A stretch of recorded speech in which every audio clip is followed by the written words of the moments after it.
Player auction for the IPL 2021 season will be held on February 18th, and as always, it promises to be action-packed.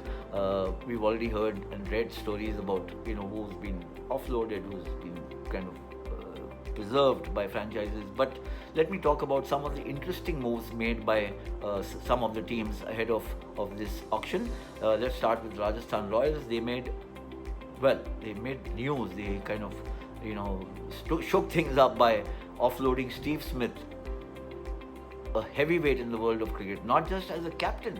They offloaded him as a player, and that's something that it didn't kind of seem to add up, but that's how things have unraveled for Rajasthan. Of course, they can still go and pick him up in the auction, but I'm just saying that to make a move like that was very, very significant. The other thing is, corresponding to that, is that they've made Sanju Samson the captain of Rajasthan Royals ahead of Ben Stokes and Joss Butler. There might be a reason for that. Butler and Stokes, both being English cricketers, may not last the full season, or they may not play the full season because they may have commitments for their counties, and therefore there's always this limitation, there's always this concern about English players. So it makes sense that they've gone with Sanju Samson, who's been actually a very eminent player for the franchise. Though he's young in age, but he's actually been a veteran of sorts for Rajasthan Royals. He's scored 1,907 of his 2,584 IPL runs for this one franchise. He was also the highest run scorer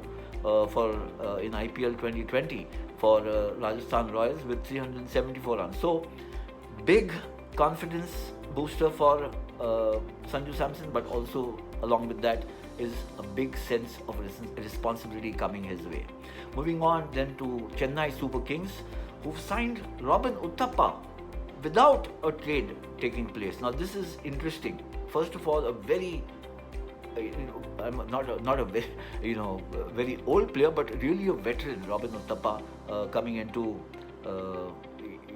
Chennai Super Kings. He's been with KKR for many years, and then he was recently with Rajasthan Royals. It's an all-cash deal that CSK have made for Robin Uthappa, and this is interesting because it's never been done before. It's never been heard before in the IPL. Rajasthan had bought Uthappa for 3 crore for IPL 2020. CSK has paid the same amount to Rajasthan Royals and procured Uthappa. So Uthappa must be a happy man. He didn't have a very happy time with Rajasthan Royals in terms of making runs and trying to help his team win. And I mentioned some of the teams that he's played, but this is actually going to be his 6th franchise in the IPL. Uthappa. So he's been done the circuit, so to speak. He started his career playing for Mumbai Indians, then moved to RCB, then to Pune Warriors, and then to KKR before playing for Rajasthan. And now, of course, he's with CSK. Pretty impressive figures: 4,607 runs in 189 IPL matches. Winner of the IPL 2014 Orange Cup. So it's going back a long way in time, 7 seasons back, but there was, he's got that. Does he still have that, ebullience, the strike power? We'll have to wait and see. But all one can say is that this is obviously a well thought out move by CSK. They plumped for a very experienced cricketer, but after his poor show in the last 3 seasons, have they done the right thing or not? We'll have to wait and see.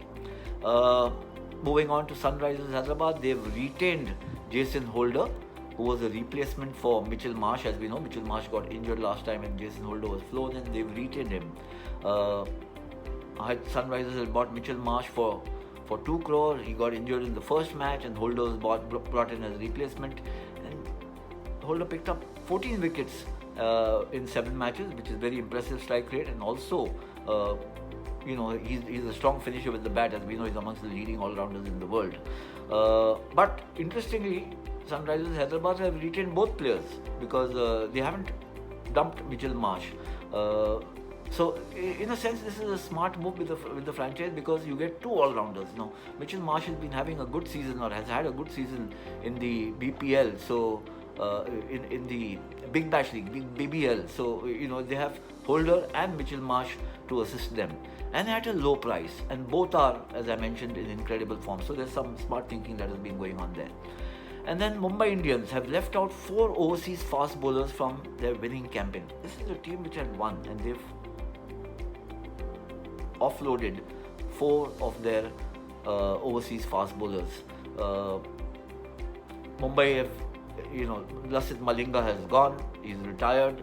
Nathan Coulter-Nile, James Pattinson, and McLanigan are the others who are not going to be there. Of course, Malinga, as we know, called it quits.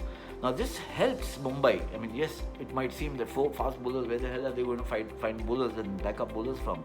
But this helps them to hunt for young talent, like say Kyle Jamieson, who's been making waves for New Zealand, also bats extremely well. So he would be a very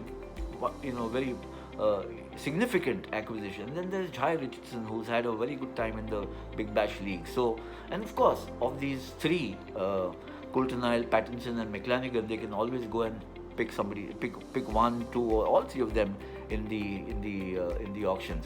The idea, I think, the trick here is that of offloading these players, you suss it out. I mean, you put a target in your mind that I must get the same player back at a certain price, and then play the auction game accordingly.